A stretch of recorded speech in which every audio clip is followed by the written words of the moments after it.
morning. Happy Wednesday. Today is January 26th. This is, getting error messages. This is the 18th episode of season 3 of the Be Your Own Hero show. Hero is an acronym. It means helping everyone reaps optimism. In other words, helping others helps you.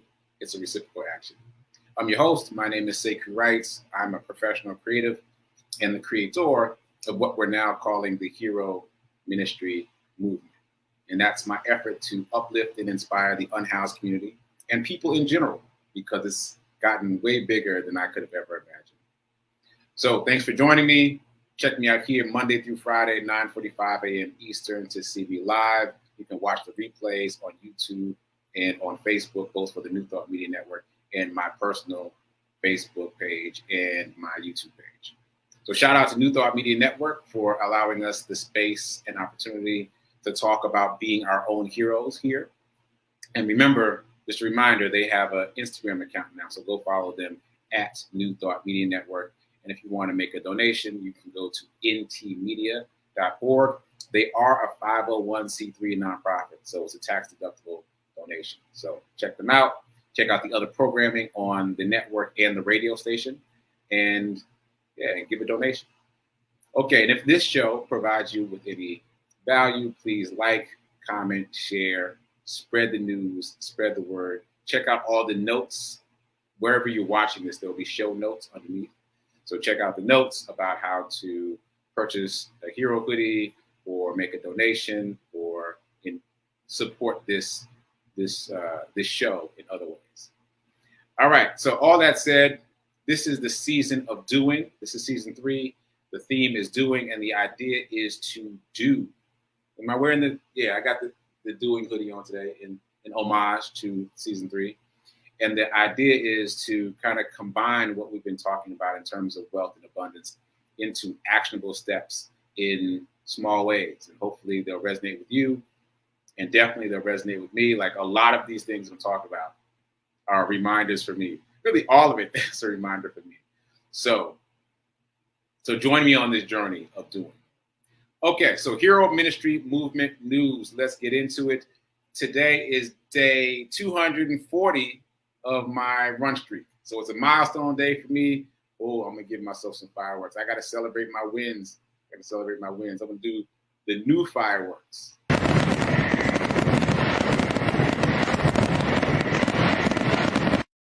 Okay, there we go. That was a little excessive, but whatever. Day 240. I've been running every single day, at least a mile a day, since the first day of June in 2021. That is now 240 days in a row. I have not missed a single day. I've run outside almost all of those days. And today is day 240, as I've said. It's a milestone day, as I've said. Also, I am running from mile, how can I say this best? Basically, I'm dedicating the next 100 miles to Mr. Charles. If you've been watching this show, hopefully you heard me talk about my experience finding Mr. Charles in the snow and helping him get into his apartment, and then later finding out that he broke his foot. I won't retell that whole story now, but my intention is to dedicate the next 100 miles of my charity run to Mr. Charles. And in that period, I'd like to raise $1,000. So thanks to those of you who've donated already. Please share that story, that link, because I haven't done it yet in the way that I need to. So I will do that soon. But in the meantime, if you get a chance to share it, please do. And we want to be able to bless him as he comes back from the hospital. Okay, so that's what's going on with my run streak. It has evolved into now the third charity run. The charity run for Mr. Charles will be the third charity run that has become a part of my ongoing run streak. That said, that's a good segue for me to talk about half marathon training. So, as some of you know, I am now training officially for half marathon, and it's been interesting. There's been a few things that have been interesting about it. The first thing is the fact that it's self-guided. Like if you are training for a half marathon or marathon, they assume that you already have the discipline to do what you need to do. That's built in. You got to have the discipline. So they send you a sheet that tells you what to do on which days. and you're just supposed to do it on your own, like no supervision. It's all on you. So I have prepared myself well for that unwittingly by running every day since June 1st.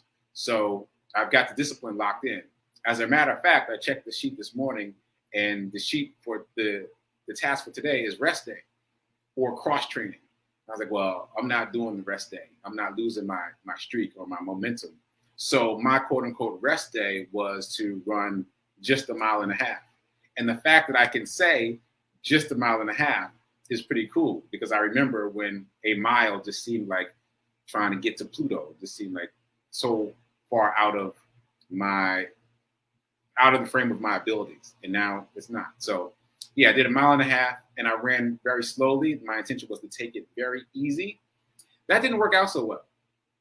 I mean, it was fine, but it's cold. Like it's 21 degrees now. So I don't know what the temperature was when I went out, because I went out in the 6 o'clock hour.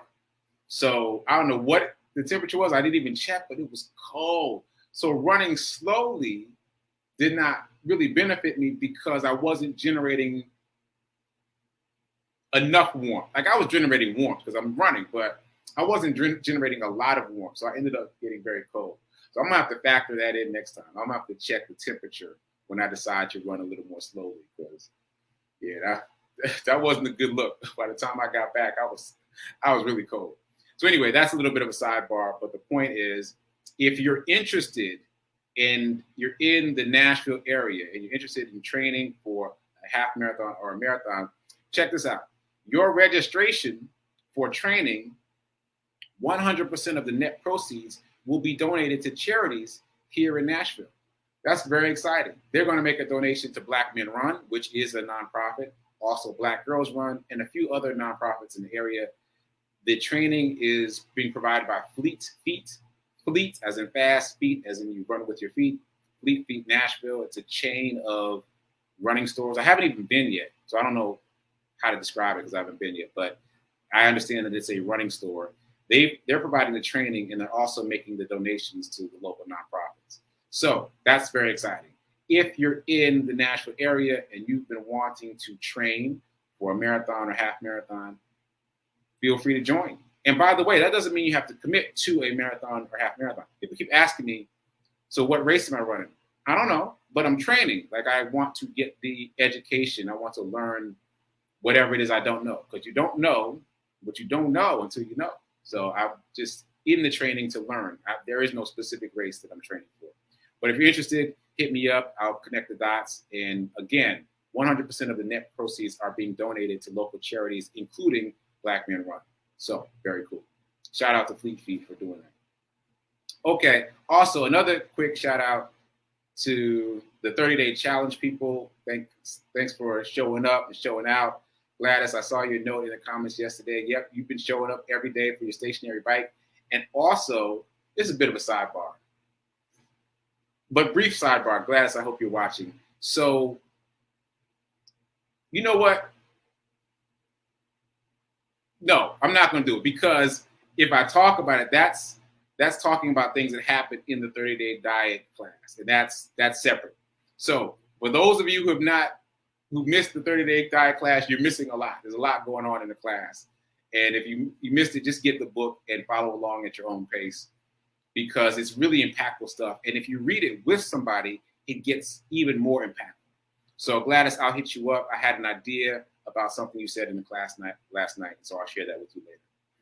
Okay, so 30-day challenge. Shout out to all you folks that are doing the work. Keep posting in the group. And by the way, yes, you don't have to do something every day. That is my call to action, of course. Do something every day for 30 consecutive days. But join the group regardless, because there are people in there just trying to do. Oh, not trying, just doing. There are people in the group who are doing. And that's the name of the group, is the doing group on Facebook. And it's a private group. You have to be invited, or you have to request to join, and I can let you in. But don't be afraid to get in the group because you think that we're all doing something every day. That's not the case. We're all encouraging each other and helping each other and supporting each other. So that's that. Speaking of which, we're also doing the envelope challenge in the group. For those of you who haven't checked Facebook yet, today's number is 2. That's $2 today, shifting from your checking account into whatever bucket you have designated for the envelope challenge. And my very quick thought about the envelope challenge today is that it has reminded me that there's always enough. That's been the discovery for me, that in doing the envelope challenge, I keep discovering that there's always enough. Like some days I pull a 6, which means $6, transferring $6 from checkings to savings. And I get a little hesitant, and then I move the 6, and it's like it was never there. You know, there's always enough. There's always enough. And it's a great reminder that that's the way the universe is set up. There's always enough. There's always abundance, but you have to stay in abundance. And as soon as you start to contract, you block the flow of abundance into your life. So you have to stay open. You have to stay open. You have to know that it's always enough. And yes, I can transfer that money from my checking to my savings because there's always enough.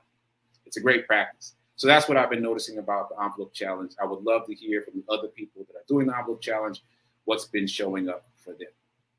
Okay, so moving on. I think that's it. I think that's all I want to say about the introductory stuff. Yeah, check out my podcast. You can see the interview that I did with Regina Smith about abundance mindset. As always, check out the Get Rich 101 podcast that is fully about abundance mindset. Yeah. All right. So let's do morning Zen. So as I just talked about, I'm doing the 30-day mental diet class, as some of us are, and we're reading the 30-day mental diet every day, and we're on different days. And what's really interesting to me is that Reverend Melissa, yesterday talked quite a bit about day 20. Well, I was on day 19. So all yesterday, I heard about day 20, and we talked about it again last night in the 30-day mental diet class. And now it's my day 20. So I just feel like the universe was like, you really need to pay attention to day 20, Sekou. So I did. And even though I kind of forgot about it overnight while sleeping, I was reminded of it this morning in my reading. So I'm going to read what stood out the most for me from day 20. And this might be the same thing that Reverend Melissa said. I'm not even sure. But this is the part that stood out the most for me. You must get over resenting the challenges that you meet and instead welcome them as opportunities for greater achievement. You must get over resenting the challenges that you meet and instead welcome them as opportunities for greater achievement. Strong stuff, right on time, and I got it like a quadruple dose. All the times it was brought up yesterday, plus me reading it again today. So that's a strong one. Just one more time. Get over resenting challenges and welcome them instead, because that's the way you grow to have greater achievement and greater strength personally.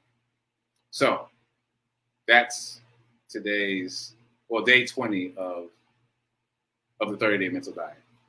Okay, so shifting gears, it's 10 o'clock. So for those of you just joining us, we've been talking about a few things before you got here. Just remember, the show has been expanded. It starts at 9:45 now. That's 9:45 Eastern time. And as always, if you missed the show, you can always watch the replay on YouTube and Facebook. And if you watch it on YouTube, make sure to subscribe. Because not only am I posting this show every day on YouTube, I'm also posting some other things. So like, subscribe, follow on YouTube. Okay, all that said, let's move on to abundance. And let's start off abundance by doing this affirmation that we've been repeating. I am so happy and grateful to be a multimillionaire in every area of my life. I am so happy and grateful to be a multimillionaire in every area of my life. Drink it in, keep it with you, remind yourself of it throughout the day. And again, my new usual reminder, poor people spend, the middle class saves, but the wealthy invests. So make sure that you are investing. Investing is not optional. If you want to retain the value of the money you have, investing is not optional. You have to invest. just to retain the value of the money you have. Just a reminder. Okay, so I've been talking about trading this week, unexpectedly. I've been talking about stock trading and how the percentage gains in trading seem to outweigh the percentage gains in buy and hold. Or maybe a better way to say that is it seems like you can make the same amount of money by trading in a shorter amount of time. But before I say anything more about that, I just want to circle back to risk. Someone mentioned that in the comments yesterday, and I checked the notes after the show, so I just want to circle back to this. So there is a motivational speaker by the name of Jim Rohn. I like him a lot. If you haven't checked him out, you might want to just drop his name into YouTube and watch him at his videos. Great speaker. It's Jim, R-O-H-N, classic motivational speaker, but he was funny. Like that was his thing. He made it funny. And one of his speeches that I remember that always stuck with me, as he said, it's all risky. He has this kind of Southern twang that I can't quite approximate. But he says, it's all risky. Walking out the door is risky. Getting in your car is risky. Getting on a plane is risky. It's all risky. All of it. All the things that we do in a day that we take for granted all contain risk. And we accept the risk, and we don't often think about them in fearful ways. For me, the magic of these discoveries that I've been talking about on this show is that the stock market in particular, finance in general, but the stock market in particular, were presented to me by society, was presented to me by society as kind of an impenetrable fortress of complexity, right? Like it's dense, it's complicated, and it's a fearful place to be, and you don't want to get involved because you're going to lose your money. And so the fascination has been, it's not that complicated. Like obviously there's risk involved for sure, but it's not as complicated as it was presented. Like I've been blown away by the ease. Let me finish that thought and then I'll circle back. I've been blown away by the ease with which you can get invested in the stock market. And what I said I was going to circle back to is the fact that that has not always been the case. The barriers have fallen down. I think it was Robinhood that upset the apple cart. But in years past, you had to have a broker, you had to have a minimum brokerage balance in your brokerage account, and it was usually high. It was like sometimes $500, sometimes more. Like it was significant amounts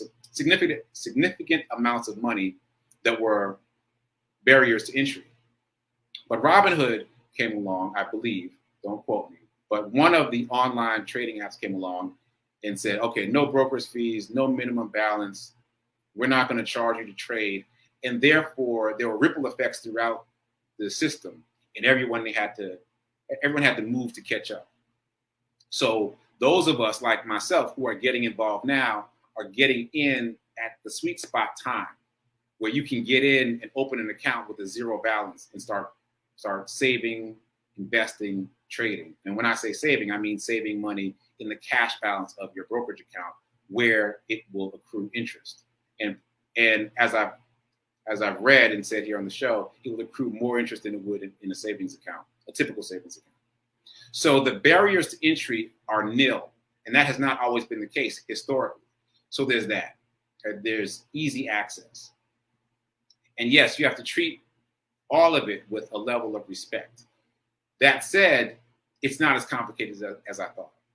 That's the magic for me. It's not as complicated as I thought. I'm in the stock market, which, before, the way I was in the stock market was the way probably most of you are. I was in the stock market through my 401k when I had a corporate job, and that was about it.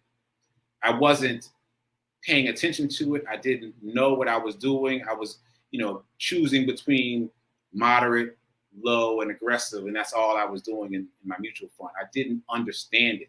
And so now in this space of understanding it, I understand that it's not as challenging as I thought. number one. And number two, you can learn the system. So as you've heard me talk about quite a bit, what I've learned over time, as you've watched me kind of stumble and fall and pick myself back up, is that in terms of stocks, the best thing to do, best, quote unquote, do your own research. But for me, the best thing to do is to put your money in index funds.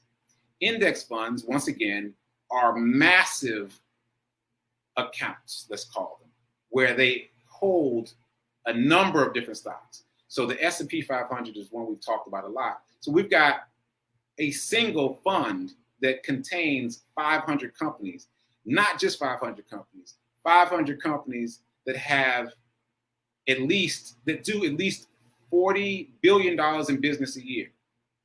40 billion per company, and it's 500 companies.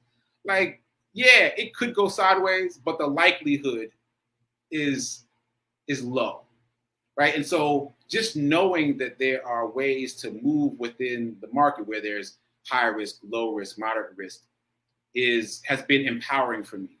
And I'm having now the same discovery with trading stocks. Because you've heard me say, I mentioned this to Rev Mel yesterday. She was like, you said you never trade stocks. I was like, yeah, I was afraid of it. But now that I've dabbled in it, I see that in the same way, it's not as complicated as I thought it was. That's not to say it's not risky, but as Jim Rohn said, it's all risky. It's a manageable risk, especially if you educate yourself. And so I've really been blown away by the ease at which I'm able to trade stocks. And again, I am playing with very small numbers, and I'm playing with house money. I opened a brokerage account on Webull via a link that I did not trust for months. For months, I've been hearing about this link. For months, people have been telling me about this link, and I was like, nah, somebody's going to try to get my money. Nah, I don't trust it. So it took me a while to build up the trust to click on the link. And then when I clicked on it, I got the free stock. And I was like, how? But anyway, now I have this brokerage account on Webull that's full of their money. Like it's house money. So because I feel empowered by the fact that it's house money, that has empowered me to trade a little bit. I've got a $40 account, and I'm trying to make 40 cents on each trade, 10%. Small numbers, tiny numbers, and it's house money. It's not even my money. I put in $10 and they put in 30. So and I'm fine with losing $10. So it's house money. So that has really enabled me to experiment. And what I've discovered, as I've said before in other instances, you can strategize all you want from the sofa, right? But once you get in it, everything changes. You're going to notice things, you're going to learn things way faster than being on the sofa studying things. Like the inclination is to sit and study and learn everything you can before you stick a toe in the water. And that's not the way to do this. The way to do this is to stick your toes in the water and make some mistakes. Be prepared to make mistakes. Be prepared to slip and fall, but also be prepared to learn from those mistakes. So I'll give you a quick example. There's a type of order in Webull. I guess it's in all the brokerage apps, but I'm only trading, quote unquote, in Webull. So there's a type of order that's called good till canceled, as opposed to good until the end of the day. So you can set up an order to sell or to buy, and then you designate on the app. There's my alarm. Then you can designate on the app if you want that order to stay in force forever, or if you only want it to stay in force for the day. So, for example, you've got a $7 share of stock that Webull gave you for free, and you want to sell it at $7.05. So really, I mean, it's all profit because they gave you the stock for free, right? But you want to make 5 cents on it. So you could set an order for the system to sell the stock at $7.05 if it ever hits $7.05 ever in life. So it's like set it and forget it. Like you just set that up once, and then if it ever hits $7.05, it'll sell automatically and then notify you that it's sold. So I've done that 3 times now. I've done 3 trades. I just set it and forget it. And then twice the trade went through on the same day, unbeknownst to me. I was like, I didn't even check my notifications. I was like, oh, wow. It went through quickly and easily. And so my account has crept up a little more than $40 because of those trades. So I'm saying all this to say it's all risky. And the more you learn, the less risky it is. Look at the light. You all see that? That's pretty cool. The sun is like shining right across. Anyway, so I am continuing to experiment with a little bit of trading and a little bit of saving for long-term investing. And there was one other thing that I wanted to mention. As I've been studying trading for the past couple of days, I've noticed that there's a lot of podcasts about it. I will talk specifically about a podcast later, but there's a lot of information. And maybe I have time to tell this story really quickly. There is a DoorDasher. Now, obviously, this appealed to me because I do DoorDash, right? So there's this DoorDasher who was DoorDashing and doing Amazon deliveries at night. Well, actually all day. But in the morning, he was trying to learn to be a stock trader. So he funded his account with $200 from his DoorDashing. So $200. He was able to trade his way up to $5,000. And then he lost it and went all the way back down to 180. And so then he reset himself. He decided he wasn't going to quit. He made some sticky notes that he put all around his computer about what to do, what not to do. Again, it's a system that can be learned. He learned, he took notes, he put reminders, and then he built his 180 account all the way back up to $50,000. At which point his wife said, don't you go door dashing again. This is your full-time job now. You stay on this, forget the other stuff. So he built his account up to $50,000, and then he became a full-time trader, and that's what he does now. So it's all risky, but it's learnable. It's a learnable skill. We're not talking about somebody who came out of MIT and was like, all right, I'm about to start trading now. He was doing it on the side, even as he's tired from doing deliveries. So that's inspiration for me, and I hope it's inspiration for you. So, all right. I talked about a number of things, and then I didn't talk about the thing that I really wanted to talk about. So let me just ping it now so that I remember for tomorrow. I really want to talk about cognitive bias, because what I've discovered in my sticking my toes in the water of trading is that the single biggest barrier to being a successful trader is cognitive bias. Imagine that. The way you think is the biggest barrier, not the information, not knowledge about the system, but the way you think is the biggest barrier to being a successful trader. That's across the board. You don't have to take my word for it. You can Google it. So I want to talk about that probably the rest of this week because I'm fascinated. So anyway, it's time for prayer time coming up right now. I see there's a lot of comments, so I'll check those after the show. Right after that, it's time for Sit with Rev Melissa. She's live again. She's back from her vacation. So check her out live. And I might be popping in to say a couple words at the end of the show. Check me out here Monday through Friday, 9:45 a.m. for the Be Your Own Hero Show. Keep doing. Be a hero. Be your own hero. Remember that now is better than perfect. Get off the couch. Go experiment. If you didn't click that Webull link, I'm sorry about it because it was a good offer. All right. I'll see you mañana. Later.